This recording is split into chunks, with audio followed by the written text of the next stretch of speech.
Tiago, é sempre bom ouvir você. Ontem não foi possível. A gente estava falando já com ouvindo o Edivaldo Júnior, né, que estava também nessa sequência das informações políticas. Bom dia. O que é que você traz da sua análise de hoje, Tiago? Bom dia, Vilceia. Bom dia também para o Everton, não sei se ele está por aí.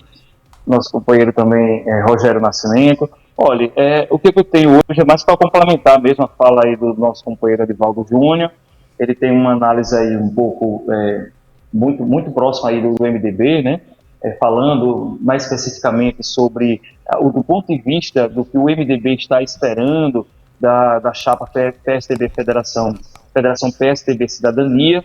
E de fato é isso, tá? O próprio senador Renan Calheiros, ontem eu mantive contato com o senador Renan Calheiros e ele falou exatamente isso que o Edivaldo Júnior falou. Então, estão esperando a movimentação do adversário para definir quem será esse vice, sem pressão ou com pressão, né? Porque, de fato, o cenário com o JHC e Renan Filho na disputa ao governo é um cenário polarizado, é um cenário muito de batalha, assim, muito efervescente.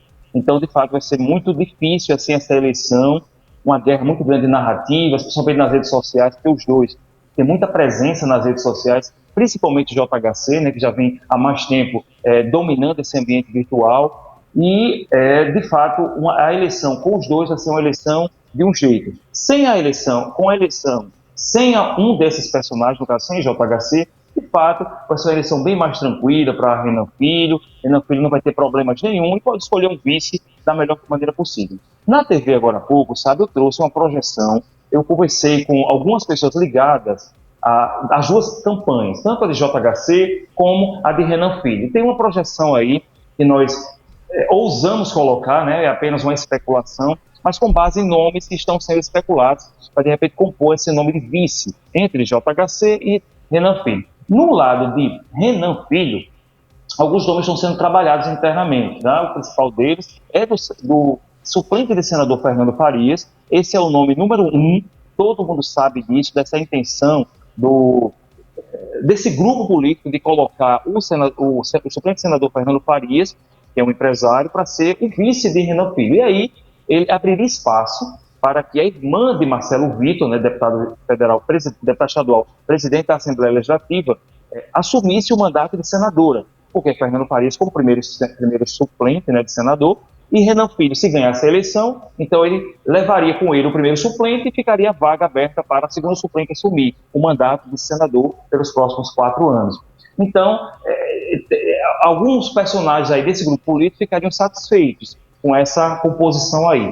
Mas é Tiago, claro que sim. e assim, e essa composição, né, se ela for confirmada, como você disse, é uma especulação, é o que você me trouxe de projeção, mas se for confirmada, então o prefeito Luciano Barbosa não terá peso nenhum, porque não terá o candidato para se escolher. É um candidato praticamente único, obviamente que tem outras candidaturas com menor peso, com menor expressão, mas Renan Filho estaria praticamente eleito. Então, essa espera do anúncio do candidato com relação ao prefeito Luciano Barbosa, esse anúncio oficialmente, praticamente não teria nenhuma importância, é isso? Não teria nenhum sentido também o próprio Luciano Barbosa ter que declarar, porque só seria apenas o Renan Filho, a Lenilda Luna, que ele não tem proximidade, e o Márcio Jambo, né, que é o candidato aí do Democrata, que foi também apresentado, vai ser também um candidato a governador. Então, sairia de cena o JHC, poderia até entrar alguém do PL, mas que o prefeito Luciano Barbosa não teria também nenhum sentido também de declarar esse voto. Então, ele ficaria até tranquilo de não dizer que ia votar ou não em Renan Filho. Mas agora, claro que existe uma pressão muito forte em torno de Luciano Barbosa, pressão dos dois lados, tá? Pressão do lado do MDB, do senador Renan Calheiros, talvez esteja até atenuada, porque o próprio Luciano Barbosa já disse que vota no senador Renan. Então, não existe uma pressão para que ele vote no Renan, porque ele já disse que vai votar no Renan Calheiros, pai. Então, isso no grupo está pacificado. Agora, existe sim uma pressão para que ele declare o voto no candidato do MDB, já que é o partido que ele está afiliado, né? Ele é o prefeito de Arapiraca, tem um peso muito significativo aí na região, mas ele também tem compromissos, pelo menos que assumidos assim, com o grupo de JHC, porque filiou o filho ao PSDB.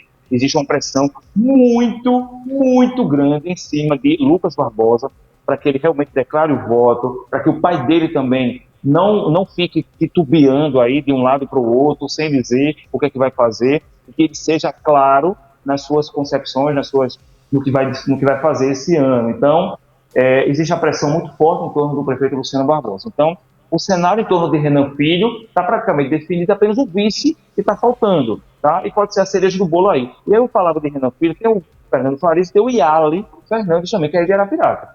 O Iale, que é muito ligado ao prefeito Luciano Barbosa, também é do MDB, então é um nome cogitado porque é um nome muito atrelado a Luciano Barbosa. E se de fato o nome de Iale for consolidado como vice de Renan Filho, com certeza a consolidação de que Luciano Barbosa estaria declarando voto em Renan Filho também, tá? No lado de JHC, as incertezas são maiores, mas a projeção que nós damos é que JHC saia ao governo, isso já está praticamente consolidado no grupo de JHC, a menos que seja realmente uma surpresa ele sair para o Senado, mas ele é candidato ao governo, e o vice entre Célia Rocha, que é do próprio PSDB, entre Ronaldo Lessa, que é um nome que todo mundo já sabe que já foi indicado, inclusive pelo próprio partido dele, e o nome da esposa do Alfredo Gaspar, tá?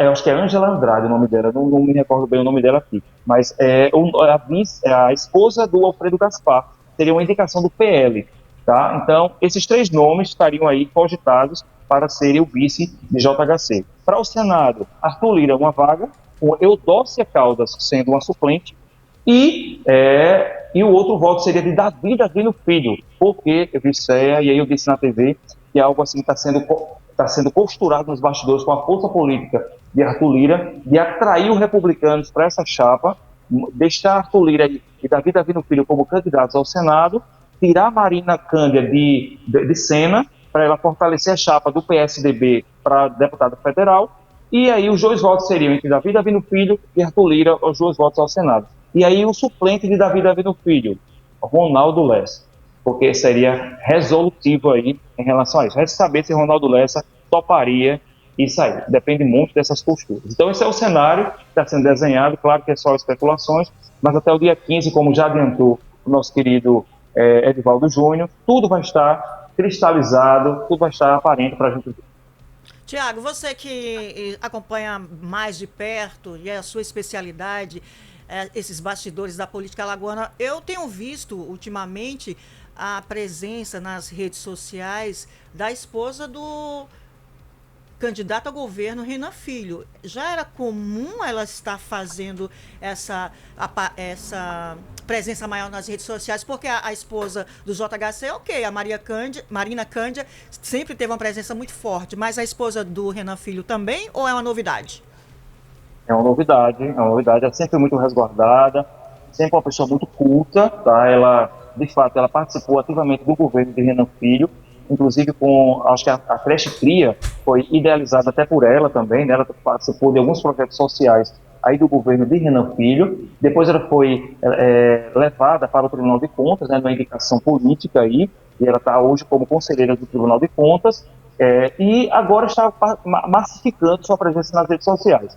Se existe alguma pretensão política quanto a isso, a gente não vai saber agora, tá? Provavelmente que esse projeto dela político não seja para agora. De fato, ela não deve ser candidata nas eleições deste ano.